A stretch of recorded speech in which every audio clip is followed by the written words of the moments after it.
Bonjour à tous.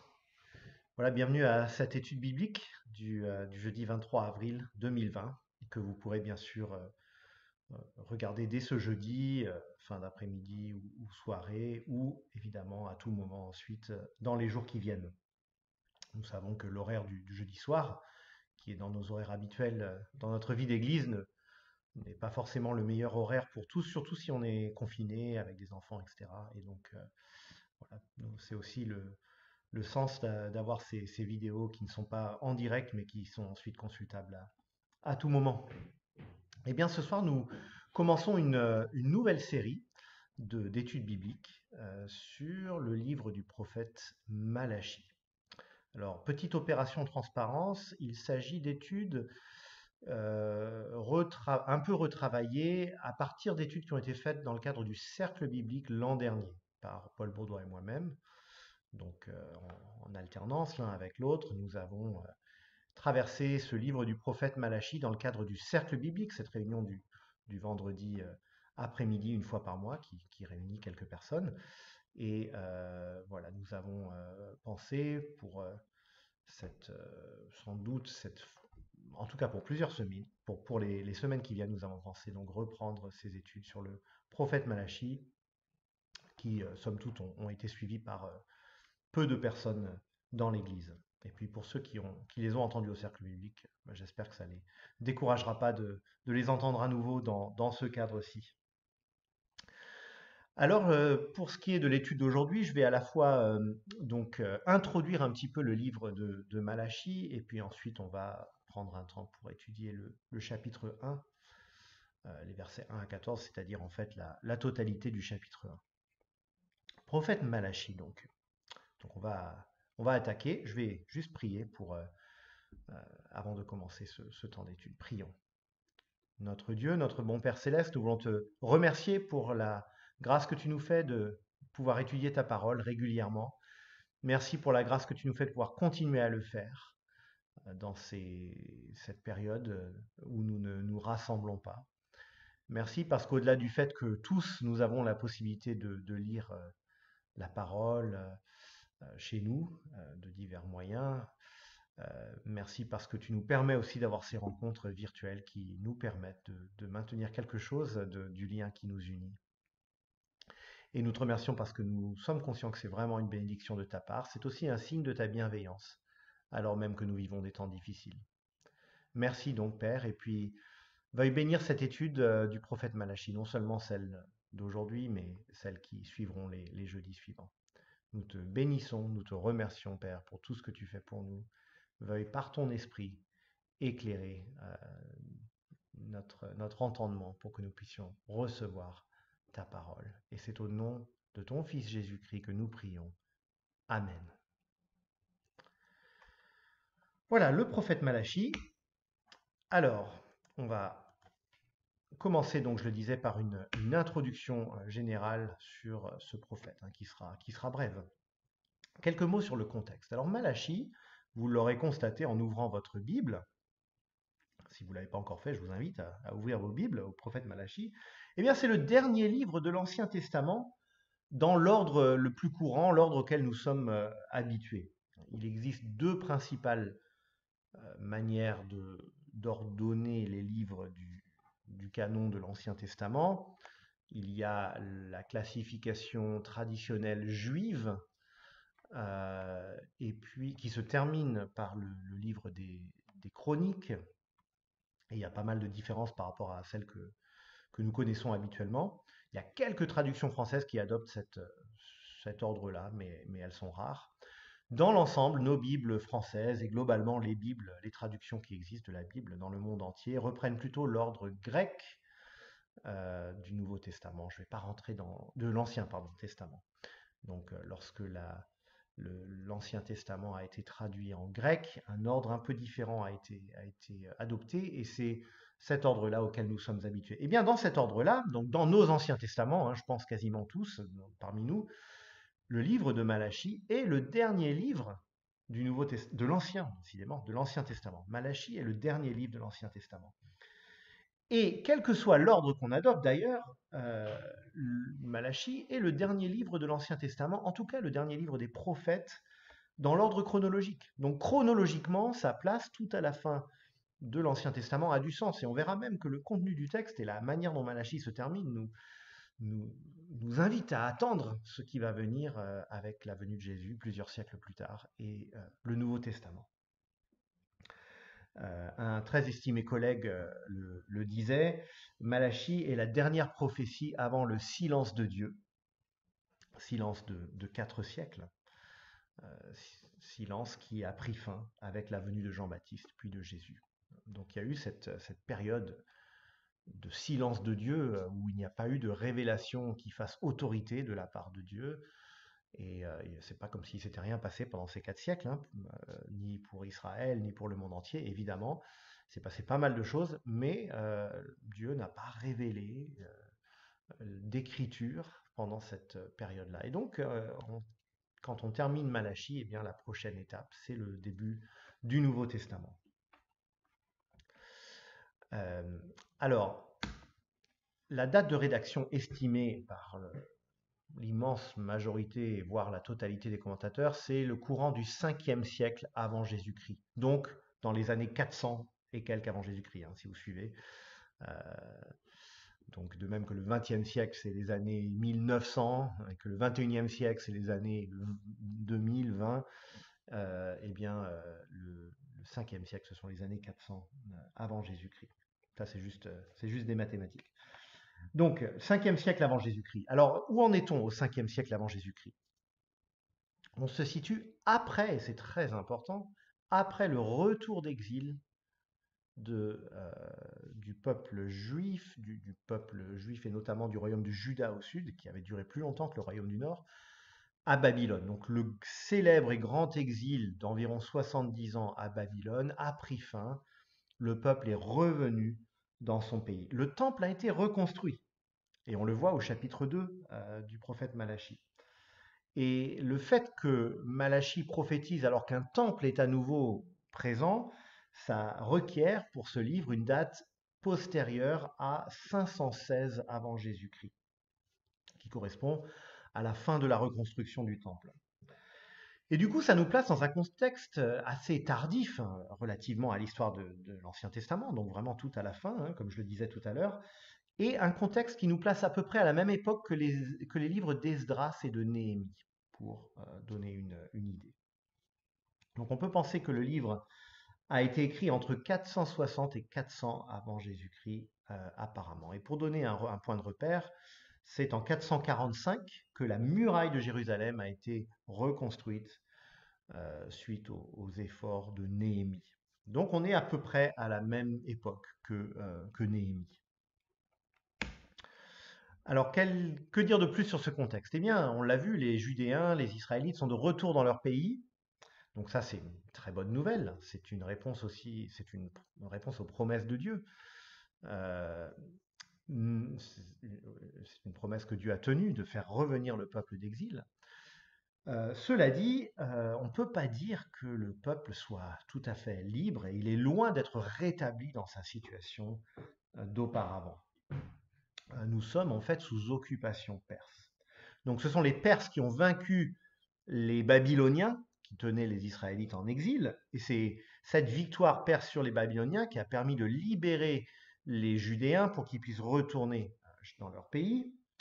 Mais bon, les Perses n'ont pas fait ça uniquement par bonté de leur cœur, même si ils avaient, semble-t-il, et notamment leur chef Cyrus, de meilleures dispositions que les Babyloniens à l'égard du peuple israélite, et ils ont été utilisés dans la grâce de Dieu pour l'accomplissement de ces projets, mais cela dit, ce n'étaient pas non plus des enfants de cœur, c'était des politiques comme les autres, et ils ont certes permis au peuple de retourner en Israël, mais ils ont maintenu clairement une présence là-bas.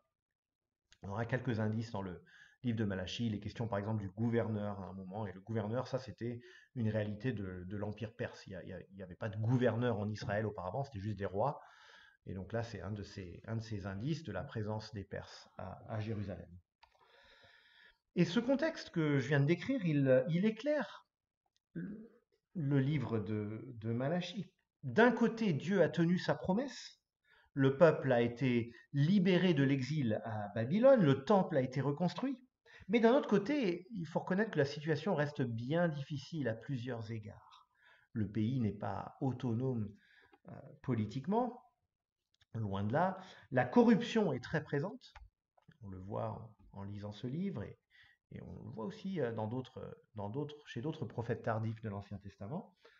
La corruption donc est très présente. La foi d'Israël en a pris un coup pendant les 70 ans où le peuple était en exil, loin du temple, le temple avait été détruit, loin de la terre promise. Le culte est désorganisé et corrompu. Et l'ambiance générale après le retour d'Israël dans son pays, on pourrait la résumer par cette question. Tout ça pour ça? Tout ça pour ça? Il y a un décalage perçu entre les promesses des prophètes d'une restauration non seulement territoriale, mais politique, et plus encore une restauration spirituelle du peuple d'Israël. Et quand on lit les prophètes d'avant l'exil, ils annoncent, et on verra que ceux d'après l'exil le font aussi, mais ils annoncent cette restauration spirituelle d'Israël. Or là, certes, le peuple est rentré dans son pays, mais on semble loin d'une telle restauration. Où est-il cet âge d'or qui avait été promis, annoncé par les prophètes, comme par exemple le prophète Ésaïe ou d'autres? Et on verra ce que Malachie a à nous dire à ce propos. Quelques mots maintenant sur l'auteur. Qui est Malachie? Alors son nom veut dire mon messager en hébreu. Mon messager. Et ça fait dire à certains commentateurs que peut-être en fait c'était un titre et c'était pas son nom, peut-être. Qu'en fait, quand donc il nous est dit, fais-moi un tout petit instant parce qu'avec tout ça, je n'avais pas ouvert ma propre Bible au livre de Malachie, on y arrive. Voilà. Lorsque donc, au tout début, il nous est dit, chapitre 1, verset 1, message, parole de l'Éternel adressée à Israël par l'intermédiaire de Malachie, certains comprennent juste par l'intermédiaire de mon messager, qui resterait anonyme. Donc c'est une hypothèse que formulent certains. Cela dit, la majorité des commentateurs estiment que c'est probablement le nom du prophète. Et libre à Dieu d'avoir voulu faire un clin d'œil par ce nom-là, Malachie, mon messager. Mais en regardant de près le texte, il semble plus probable d'estimer que ce soit le nom du prophète. C'est pas très important. On l'a vu, Malachie est un contemporain d'Esdras et de Néhémie. Et puis, il faut reconnaître que nous ne savons à peu près rien d'autre de lui. On a très peu d'informations sur Malachie. C'est pas très grave puisque c'est le message de Dieu qu'il transmet. En tant que prophète, il est le porte-parole de Dieu. Alors, ce qu'on peut dire également, c'est que ce texte de Malachie est d'une surprenante actualité. Alors, toute la Bible résonne en nous avec une actualité. Toute la Bible est pertinente pour le peuple de Dieu. Elle ne s'adresse pas toujours directement. Ce qui est dit dans le texte ne nous concerne pas toujours directement. Et ce que je veux dire par là, c'est que quand il est dit, par exemple, de quelle manière nous devons apporter le peuple de Dieu doit apporter des sacrifices au temple, nous ne nous sentons pas concernés, et à juste titre, parce que le sacrifice de Jésus est passé par là. Il y a un déroulement de l'histoire du salut, et donc tout ne s'adresse pas directement à nous de la même manière. En revanche, toute la Bible est parole de Dieu pour nous. Toute la Bible est là pour notre instruction. Et puis, certains livres de l'Ancien Testament résonnent tout particulièrement avec une grande actualité. C'est le cas du prophète Malachie. Étonnamment, le contexte dans lequel Malachie prophétisait était analogue au nôtre à bien des égards. Évidemment que c'était très différent, mais il y a des analogies assez surprenantes. Alors, je vous laisse en juger par vous-même, mais voilà ce qu'on peut dire en gros du contexte du prophète Malachie. contexte mondialisé, avec notamment une grande puissance qui se veut éclairée, mais dont l'influence est contestée par beaucoup. Un pays, Israël, donc, qui peine à renaître de ses cendres après un drame national sans précédent, l'exil. Une crise morale qui se traduit notamment par une crise conjugale et familiale. C'est assez frappant de voir ce lien qui est fait dans le prophète Malachi. Donc crise morale, familiale, etc. Des inégalités sociales choquantes, une piété en déclin, des institutions religieuses corrompues. La présence de Dieu semble plus discrète dans ce livre que, par exemple, un peu plus tôt, du temps d'Élie et d'Élisée, où Dieu a accompli des miracles visibles. Et bien ici, pas vraiment de miracles. On vit par la foi plutôt que par la vue. On se rappelle les promesses de Dieu, on s'attend à lui. Et puis Dieu va quand même se révéler par Malachie, il va parler. Mais voilà, il y a une sorte de temps de silence, pas de silence de Dieu, mais il y a une sorte de discrétion divine qui est à l'œuvre. Et par ailleurs, parallèlement à cela, il y a une sécheresse spirituelle, hein, qu'on va voir, qui, euh, qui, qui est très présente parmi le peuple. Et c'est ce que je disais à l'instant, il y a une sorte d'assoupissement spirituel et du coup une tentation de la compromission. Euh, voilà, de garder un pied dans la foi, mais de garder un pied dans, comme on dirait dans nos milieux chrétiens aujourd'hui, le monde, dans la façon de vivre sans Dieu. Donc quand même pas mal d'éléments qui devraient nous aider, je l'espère, à nous identifier au premier lecteur de Malachie. Un mot maintenant de la structure de ce livre, de son plan large. Alors, c'est une structure assez originale, celle de Malachie. Malachie est réparti en 6 débats. Je vais remettre la diapo d'avant pour ne pas vous distraire avec le plan. Je vais l'expliquer d'abord, puis je vais vous le montrer. Donc, Malachie se répartit en 6 débats entre Dieu et son peuple, que les commentateurs appellent parfois disputation. Ça vient du latin. Et en gros, ça veut dire débat, ça ne change pas grand-chose. Et chacun de ces débats est introduit par une question et comporte une réponse. Et c'est comme ça que se structure Malachie. Il y a une question et puis une réponse de Dieu. Question du peuple, dont Dieu se fait en général le porte-parole. Il dit, vous me posez cette question-là. Eh bien, voici ce que je vous réponds. À cela s'ajoute une structure en chiasme, c'est-à-dire une structure symétrique où le début correspond à la fin, et progressivement, plus on va vers le milieu, plus ça se fait écho, et les sections du milieu donc se répondent l'une à l'une et vont dans le même sens. Et donc maintenant, le suspense étant à son comble, je vais vous montrer le plan. Voilà comment alors si j'avais voulu faire un peu mieux, j'aurais pu mettre les chapitres pour bien préciser, mais voilà comment se présente la structure du livre de Malachie. On a un premier débat. Dieu aurait-il oublié son amour pour son peuple choisi? La question qui est posée. Est-ce que vraiment Dieu nous aime? Et c'est la question qui est posée au début et à la fin. Et puis une accusation de Dieu, vous me méprisez, vous me traitez, moi, votre Dieu, avec mépris. On a ça dans les sections, disons, intermédiaires. Et puis au milieu, on a une section qui parle vraiment de la morale, de la manière de vivre des gens et de la façon dont Dieu voit cette manière de vivre.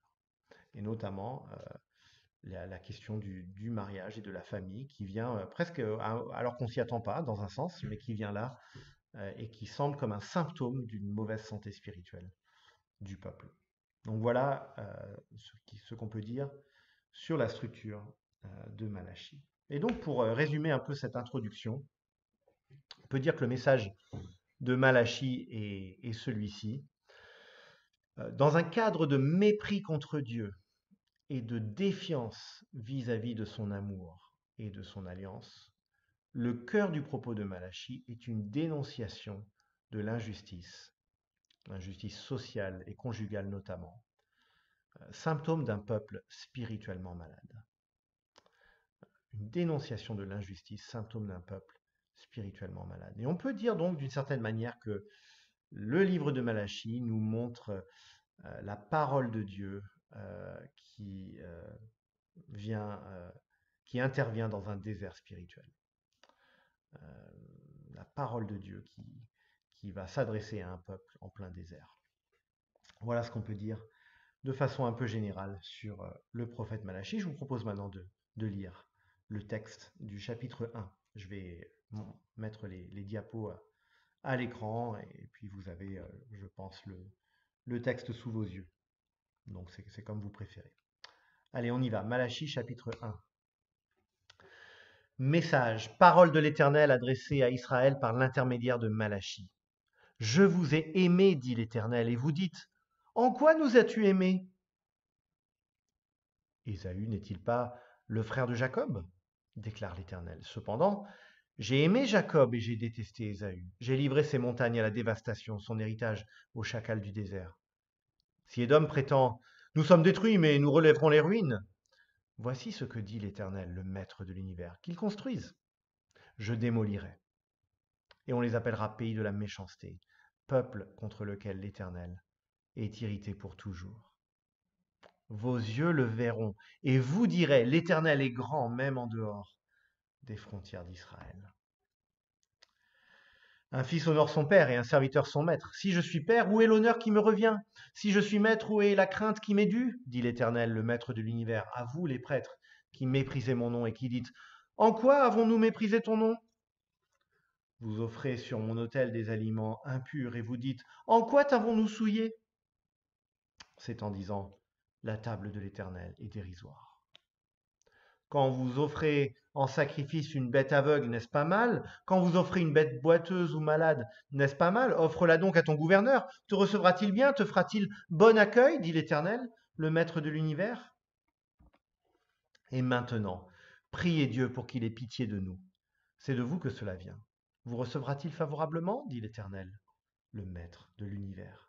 Lequel de vous fermera les portes pour que vous n'allumiez plus inutilement le feu sur mon autel? Je ne prends aucun plaisir en vous, dit l'Éternel, le Maître de l'univers, et je n'accepte pas les offrandes de votre main. En effet, du soleil levant au soleil couchant, mon nom est grand parmi les nations, et partout on fait brûler de l'encens en mon nom, en l'honneur de mon nom, on présente des offrandes pures. Oui, mon nom est grand parmi les nations, dit l'Éternel, le Maître de l'univers. Mais vous le déshonorez en déclarant la table de l'Éternel est souillée, et ce qu'elle rapporte est une nourriture dérisoire. Vous dites, quel ennui! Et vous la dédaignez, dit l'Éternel, le Maître de l'univers. Cependant, vous amenez des bêtes volées, boiteuses ou malades. Voilà les offrandes que vous faites. Puis-je les accepter de vos mains? Dit l'Éternel. Maudit soit le tricheur qui a dans son troupeau un mâle et qui offre et sacrifie au Seigneur une bête en mauvais état. Car je suis un grand roi, dit l'Éternel, le Maître de l'univers, et mon nom est craint parmi les nations. Jusqu'ici la parole de Dieu. Alors cette étude va se présenter de façon un tout petit peu différente que celle que j'ai faite pour ma part en tout cas sur 1 Pierre. Si nous avions été tous ensemble, j'aurais dit qu'elle était un peu plus interactive. Elle donne un peu plus de place à la réponse à des questions. Alors là, l'interactivité, elle est relative, mais d'une certaine manière, c'est comme ça qu'on va procéder, c'est-à-dire qu'il va y avoir un questionnaire, et puis à chaque fois, et maintenant vous connaissez sans doute le fonctionnement de ces études en ligne, eh bien, je vais vous inviter à mettre sur pause, et puis à prendre un temps pour réfléchir à la question, formuler votre réponse, puis ensuite vous pouvez remettre sur play, et puis après un battement de quelques secondes, je donnerai des éléments de réponse qui me semblent pertinents pour ce texte. Donc on va procéder comme cela. Alors, on va commencer par une première question. Comment décririez-vous l'attitude du peuple en réponse à la déclaration d'amour de Dieu? D'après vous, qu'est-ce qui a pu susciter cette question? Voyez-vous ce même risque dans votre propre vie avec Dieu? Donc la question dont nous parlons, c'est au verset 2, en quoi nous as-tu aimés? En quoi nous as-tu aimés? Voilà, je vous donne donc le temps qu'il vous faut pour répondre à cette question. Mettez sur pause et puis je reviens vers vous, si j'ose dire, dans quelques instants.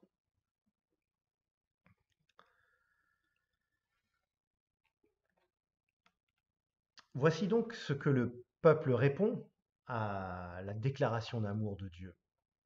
Je vous ai aimé, dit l'Éternel, et vous dites, en quoi nous as-tu aimés? Et c'est une réponse qui est brutale et inattendue.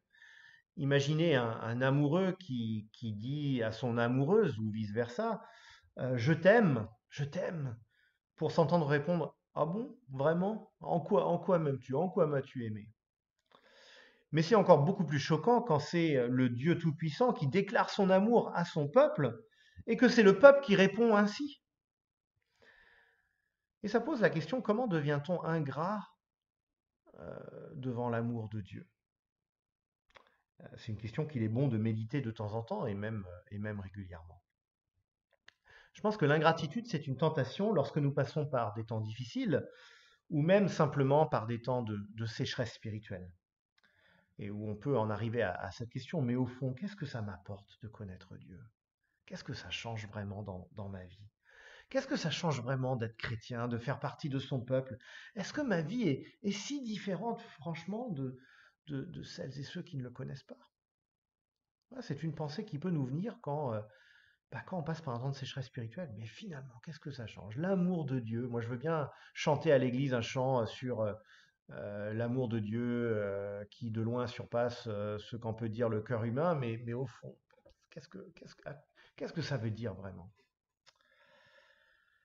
Et donc, je pense que cette réponse cynique et blasée en quelque sorte du peuple à l'amour de Dieu doit nous faire réfléchir, doit nous interpeller.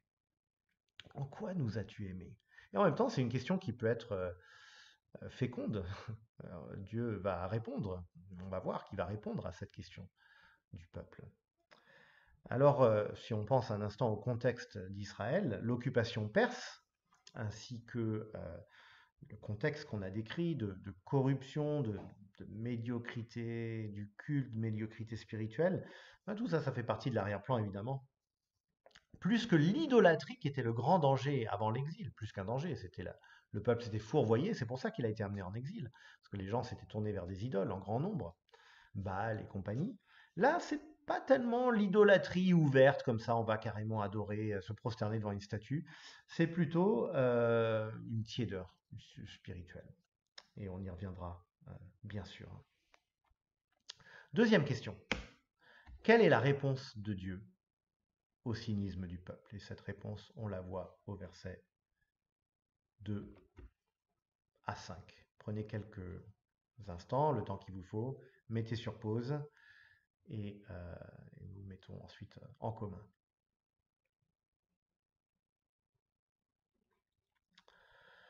Dieu rappelle qu'il a choisi de faire une grâce particulière à Israël. Il a choisi de faire une grâce particulière à son peuple. Et il invoque pour cela les deux frères des temps anciens qui symbolisent la distinction entre le peuple de Dieu et ce qui n'est pas le peuple de Dieu. Jacob est l'ancêtre d'Israël, c'est lui d'ailleurs qui donnera son nom au peuple, il sera renommé Israël et c'est ainsi que le peuple s'appellera par ce nom. Et son frère Ésaü est l'ancêtre du peuple et du pays d'Édom. Et Édom a été un ennemi ancestral d'Israël, a été un ennemi fréquent de ce peuple.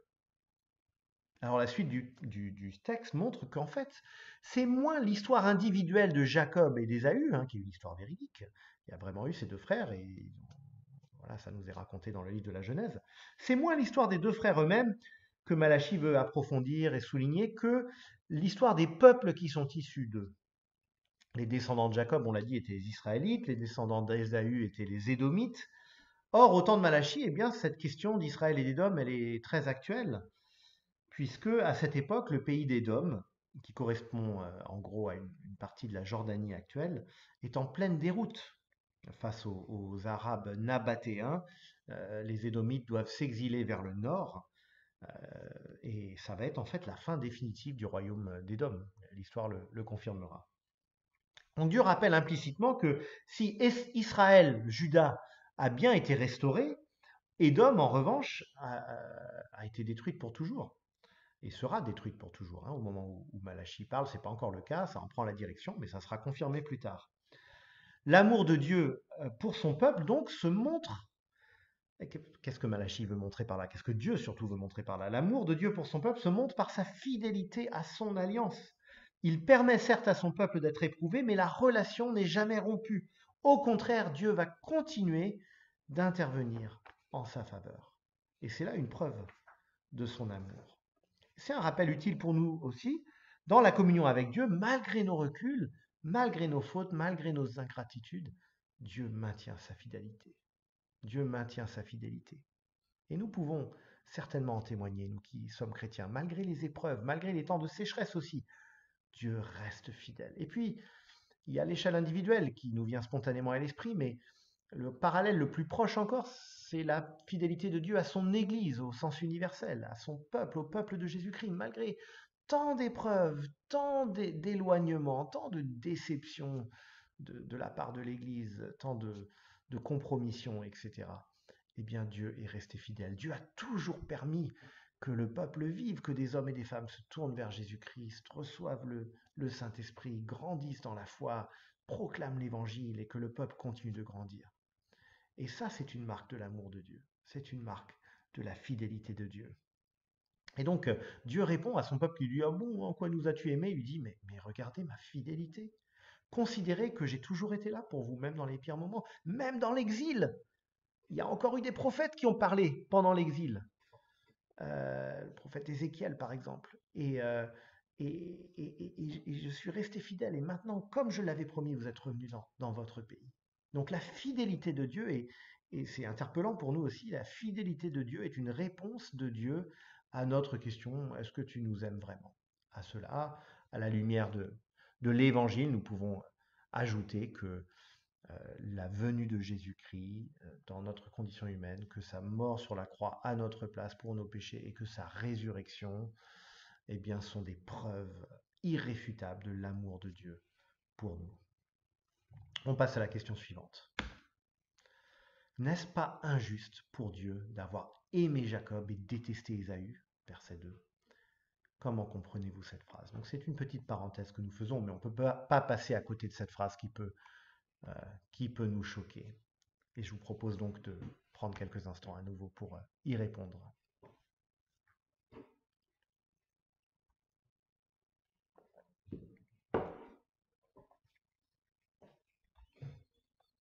Alors nous avons vu que Dieu évoque ici plutôt les peuples qui descendent de Jacob et d'Ésaü que les frères d'origine, Jacob et Ésaü eux-mêmes. En fait, c'est intéressant de voir que l'histoire dans la Genèse de Jacob et d'Ésaü montre que Dieu a pris soin d'Ésaü. Il a eu des égards pour lui. Il l'a même béni de diverses manières. Et quand les deux frères se retrouvent après des années de séparation, c'est plutôt Ésaü qui est en position de force, paradoxalement, même si Jacob est bien celui qui a eu les promesses de Dieu. Et c'est ce que Dieu rappelle, c'est qu'il a choisi Jacob et non pas son frère.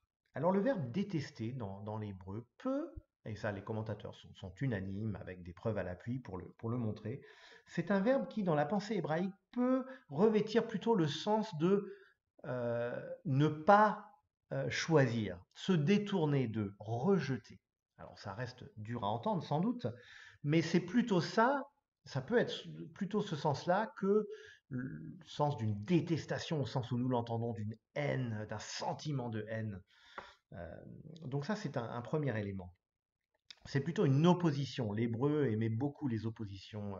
Soit dans le texte hébreu, on voit souvent des parallélismes, on dit un peu deux fois la même chose avec des mots différents, ou bien on aime bien les contraires. On dit une chose et puis on dit un peu son contraire. Et bien c'est un exemple de cela. Et on a par exemple, juste une parenthèse dans la parenthèse, on a un exemple de cela, par exemple, si on compare les évangiles de Matthieu et de Luc, lorsque Jésus dit dans l'évangile de Luc que pour le suivre, personne ne peut le suivre s'il ne déteste son père, sa mère, etc. C'est choquant comme parole quand on l'entend comme ça. Et quand on lit le texte parallèle chez Matthieu, Matthieu dit qu'il n'est pas possible ou Jésus, cité par Matthieu, dit qu'il n'est pas possible de le suivre si on lui préfère père et mère, etc. Et c'est très certainement dans ce sens qu'il faut comprendre la parole de Jésus, qui parle de ce registre d'amour et de haine. Et donc c'est sans doute ce dont il est question ici. Euh, c'est pas l'idée que Dieu nourrit une haine contre Ésaü et ses descendants, mais plutôt que Dieu a fait un choix. Il a choisi Jacob, il n'a pas choisi Ésaü et ses descendants. Et, euh, et c'est vrai par rapport à l'alliance que Dieu a conclue avec Israël. C'était avec Israël et avec Israël seul. Euh, et c'était important pour les Israélites héritiers de Jacob d'entendre cela. Et alors qu'ils assistaient ou qu'ils allaient assister bientôt à la débâcle du peuple d'Édom, de comprendre que si le même sort ne leur avait pas été réservé, s'ils ont pu, eux, retourner dans leur pays, si Dieu a maintenu et a tenu ses promesses, eh bien c'est précisément parce que Dieu les aime, justement, d'un amour particulier, l'amour du Dieu de l'Alliance. Ça peut nous faire réfléchir. Se peut-il que parfois nous attendons de Dieu des bénédictions telles que nous les définissons, des bénédictions comme on l'entend à notre manière, alors que nous perdons de vue l'évidence de sa fidélité sur le long terme, que ce soit dans nos vies individuelles ou dans celles de notre Église. Dieu, certes, agit parfois dans le très court terme, mais Dieu nous invite, je crois, régulièrement à regarder au long terme. Et notre période actuelle ne favorise pas du tout cela, et donc c'est un effort spirituel que nous devons faire de regarder ce que Dieu fait dans le long terme, même à l'échelle de nos propres vies, à l'échelle de la vie d'une église comme la nôtre, et même à l'échelle du temps et du monde. Dieu fait souvent les choses dans le long terme. Question suivante, question 4. Pourquoi, d'après vous, Dieu doit-il préciser qu'il est grand, même en dehors des frontières d'Israël? Verset 5. Mettez donc sur pause si vous ne l'avez pas fait.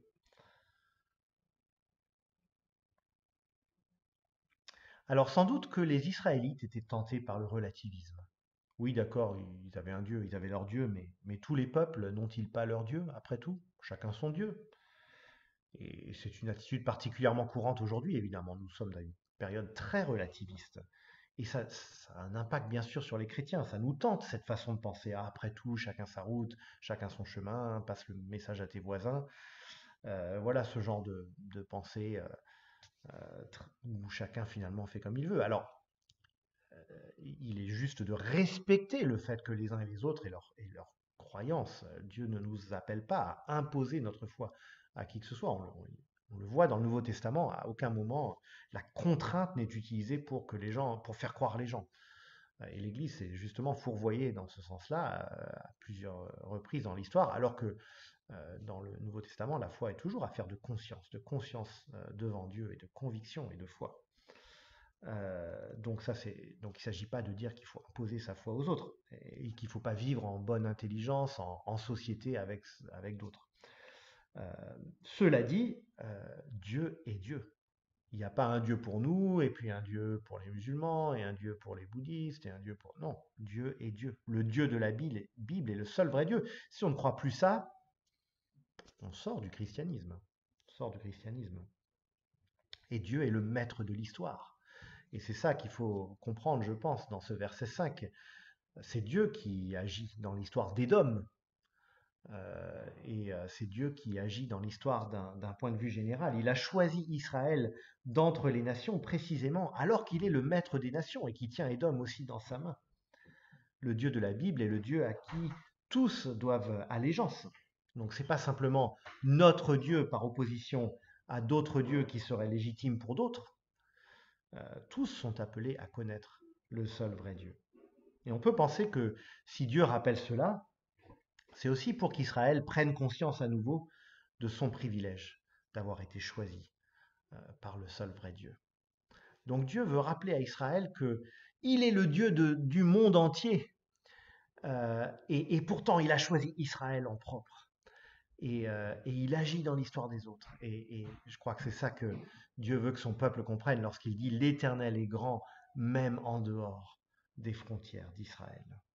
Et ça doit faire prendre conscience aux Israélites ça devrait normalement les pousser à l'adoration de voir qu'ils ont été choisis par le Dieu qui est le Dieu du monde entier. On va passer à la question suivante, la question 5. Quel reproche Dieu adresse-t-il aux prêtres au verset 6? Prenons quelques instants pour répondre à cette question.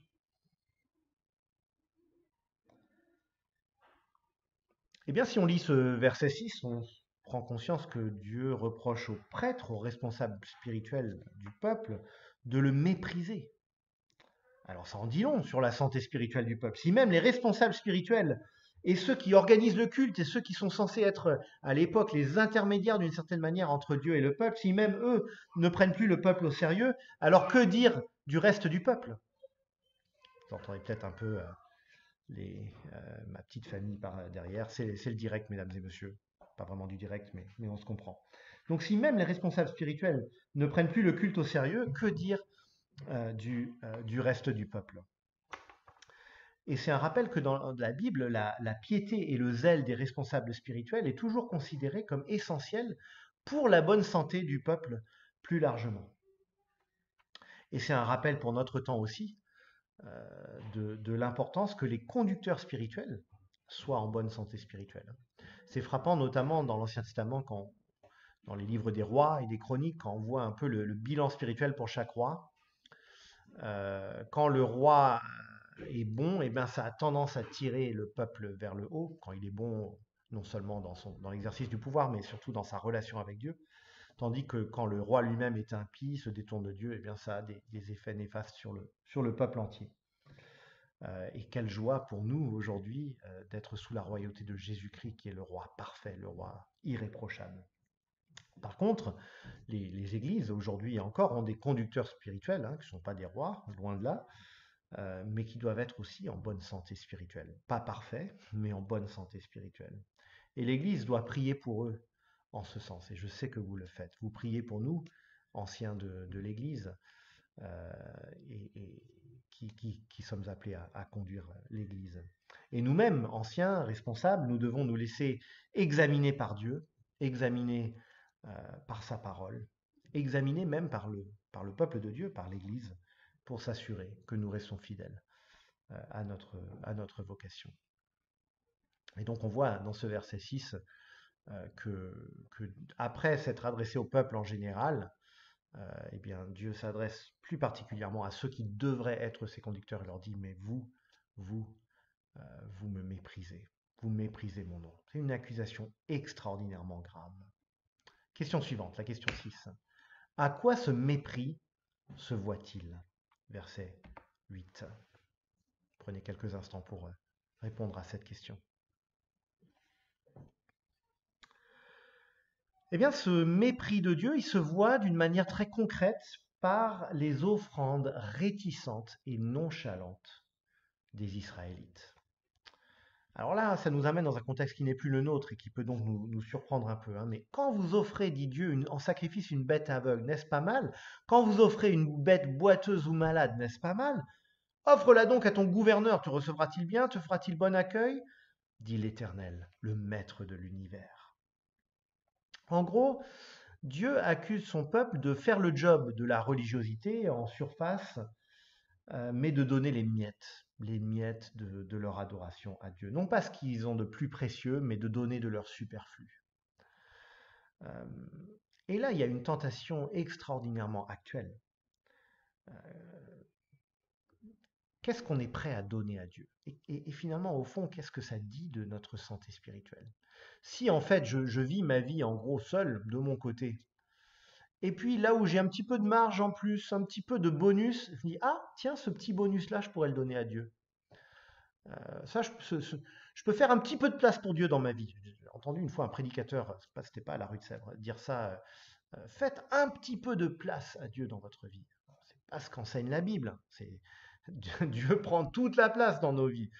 Et c'est précisément ça, la consécration à Dieu, c'est de lui accorder toute la place. Et ensuite de lire notre vie entière et le monde entier et tous nos actes et nos pensées à la lumière de sa présence et de son autorité dans nos vies. Paul écrit dans sa seconde lettre à Timothée qu'il y a des croyants qui ont l'apparence de la piété mais qui en renient la force. De Timothée, chapitre 3, verset 5. Il y a cette tentation de suivre des rites religieux parce que peut-être ça nous sécurise, c'est une question d'identité peut-être, mais c'est à la périphérie de nos vies. Et ne croyons pas, en entendant ça, on peut se dire, ah oui, ça c'est dans d'autres milieux héritiers du christianisme, mais pas dans les milieux évangéliques. Détrompons-nous, détrompons-nous. Ça peut tout à fait être vrai, on peut être un évangélique de surface, être habitué à aller au culte, même à lire un peu sa Bible, à utiliser un jargon chrétien, mais finalement ne laisser que les miettes de notre vie à Dieu. Parfois notre confession de foi peut être impeccable, mais nous donnons encore une fois que des miettes de notre attention, de notre temps, de notre argent pour l'œuvre du Seigneur. Une fois qu'on s'est occupé de tout le reste, une fois qu'on a bien géré notre vie, eh bien, s'il y a un peu de superflu, là, on peut le donner à Dieu. Qu'est-ce que ça dit de notre attachement à Dieu? Ce n'est pas que Dieu avait besoin d'avoir des bêtes en bonne santé en sacrifice. On le voit bien, même simplement dans l'Ancien Testament. On voit que ce qui compte, c'est l'attitude de cœur. C'est ce que ça dit de la valeur qu'on accorde à Dieu. Et de même, quand l'apôtre Paul, dans sa lettre aux Philippiens, remerciera les Philippiens pour un don abondant, il va préciser, c'est pas que j'avais besoin d'avoir beaucoup de votre part, mais je paraphrase, c'est parce que c'est bon pour vous, pour votre santé spirituelle, de donner généreusement. Et quand on lit ça, on peut se dire, ça, Paul, est-ce que vraiment il était sincère en disant ça? Je crois qu'il l'était absolument. Et il se situe justement dans cette pensée biblique qui dit que le don qu'on apporte, ça témoigne de notre état spirituel. Et donc, oui, ça s'applique notamment aux offrandes dans l'Église aujourd'hui. Les chrétiens sont appelés à donner à leur Église locale à la mesure de la possibilité de chacun. Il ne s'agit pas de dire qu'il faut se ruiner. D'ailleurs, l'apôtre Paul lui-même, dans sa deuxième lettre aux Corinthiens, dit que ça ne sert à rien de donner, de se ruiner et de ne plus ensuite pouvoir jamais donner.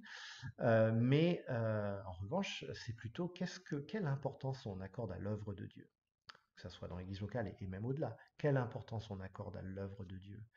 Et puis, mais ça va bien au-delà des offrandes matérielles, c'est l'état de mon cœur. Qu'est-ce que je suis prêt à donner à Dieu? Et je trouve que donc, même si dans la forme, le contexte est très différent chez Malachie, ça doit vraiment nous interpeller, ce qui nous est dit ici. On va passer à la question suivante. Question 7. Quel est le verdict de Dieu sur le culte des Israélites dans le nouveau temple? Je rappelle qu'un nouveau temple a été construit.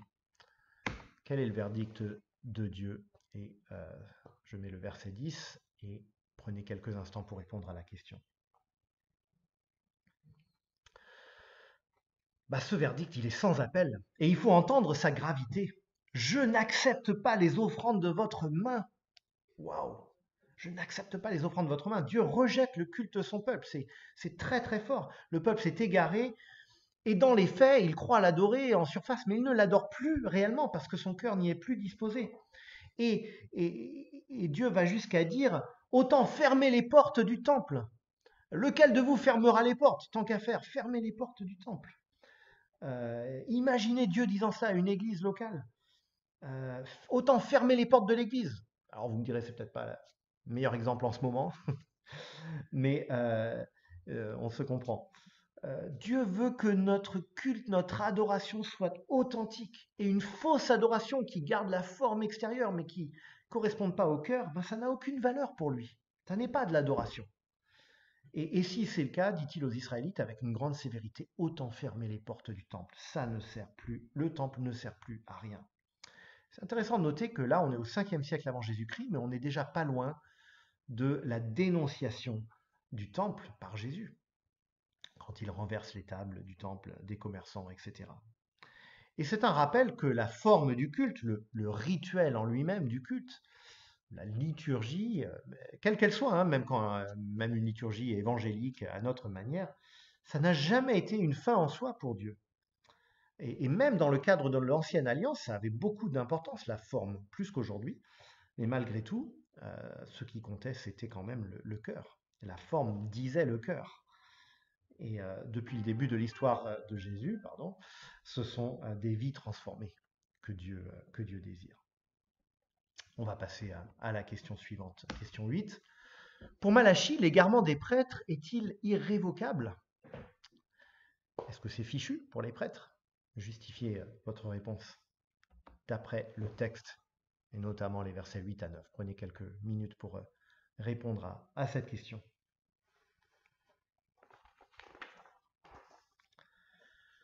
Eh bien non, il est encore possible de prier Dieu pour qu'il ait pitié. Verset 9. La situation est grave, mais le Dieu de grâce peut encore se laisser trouver.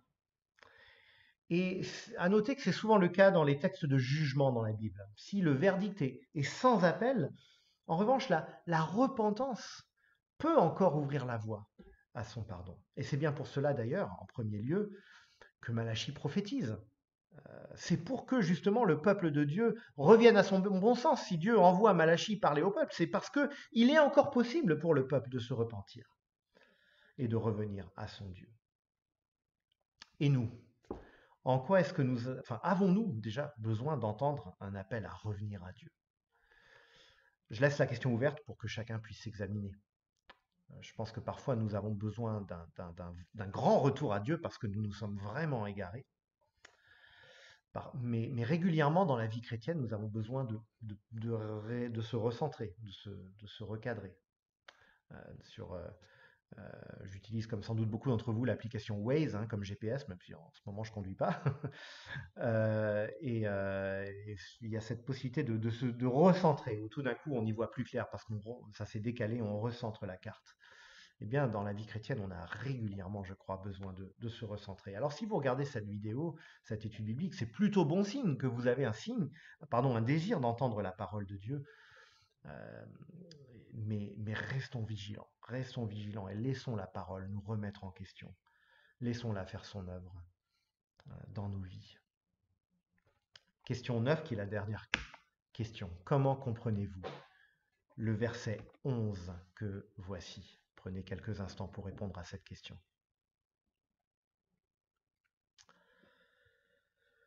Eh bien, l'idée générale, elle est claire. Dieu reproche au peuple de l'Alliance, au peuple d'Israël, de mépriser le nom de Dieu, alors même que celui-ci est vénéré parmi les nations. Vous me méprisez alors que on fait, ou on fera, on verra, brûler de l'encens en l'honneur de mon nom partout dans le monde, du soleil levant au soleil couchant, c'est-à-dire de l'est à l'ouest dans le contexte. Mon nom est grand parmi les nations. Et dit l'Éternel, le maître de l'univers, encore un rappel si besoin. Alors l'interprétation précise de ce verset est un petit peu discutée. Comment le comprendre? Pour certains, il est question ici des Juifs dispersés dans les nations et qui apportent peut-être un culte plus pur, plus sincère que les Judéens qui ont le temple à Jérusalem et qui pourtant méprisent le nom du Seigneur.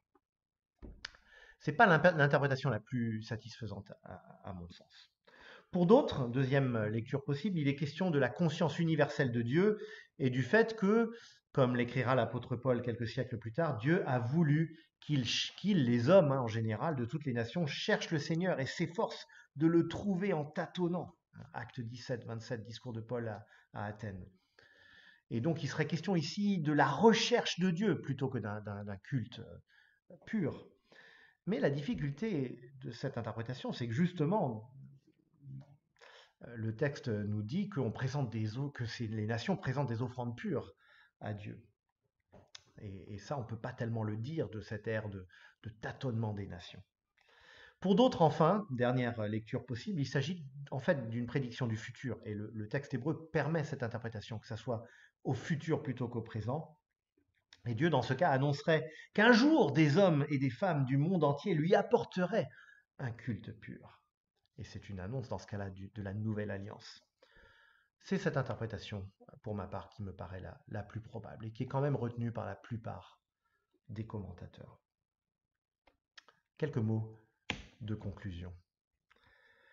La question essentielle que nous voulons retenir aujourd'hui est la suivante. Est-ce que nous accordons à Dieu l'honneur et la place qui lui reviennent de droit, qui lui sont dus? Ou est-ce que nous avons tendance à vivre une religiosité nonchalante et en réalité à mépriser son nom? En d'autres termes, est-ce que nous donnons à Dieu le meilleur de nous-mêmes? Et en fait, plus nous prendrons conscience de la valeur infinie de Dieu, de la réalité de son amour et du privilège immense qui est le nôtre de le connaître, plus nous allons être portés à la reconnaissance et donc à l'adoration, et plus nous allons lui donner le meilleur. Pour prendre cette image, un fiancé transi d'amour, fou amoureux de sa fiancée, va être prêt à faire des choses un peu extravagantes pour sa bien-aimée, parce qu'elle a tellement de valeur à ses yeux. Et donc la question clé pour nous est de savoir si nous répondons à l'amour de Dieu par notre amour pour lui, ce qui d'ailleurs rejoint le message de dimanche dernier. Nous n'allons pas commenter les versets 12 à 14 parce qu'en fait ils reviennent à ce qui a été dit avant, on pourrait le faire, mais essentiellement c'est l'idée du thème des sacrifices non sincères sur lesquels le prophète revient. Et je vous propose donc de clore par la prière. Notre Dieu, notre Père, nous voulons te demander de nous aider à te donner le meilleur de nous-mêmes, le meilleur de notre cœur avant tout, et que ça se traduise par toute la pensée, tous les actes de notre vie, notre manière de gérer notre argent, notre manière de gérer notre temps, notre vie familiale. Non pas nous désintéresser du monde autour de nous, Seigneur, mais bien au contraire, nous y intéresser avec ton regard, un regard transformé parce que nous te connaissons. Donne-nous de prendre conscience de ton amour pour nous si nous avons commencé à l'oublier. Et si nous avons commencé à mépriser ton nom, donne-nous de redécouvrir combien tu es d'une valeur infinie. Aide-nous, Seigneur, dans cette croissance spirituelle dont nous avons tant besoin. Et merci pour le livre de Malachie qui nous exhorte en ce sens. Au nom de Jésus. Amen. Eh bien, très bonne soirée, très bonne semaine à chacun. Que le Seigneur vous bénisse et vous garde. Au revoir.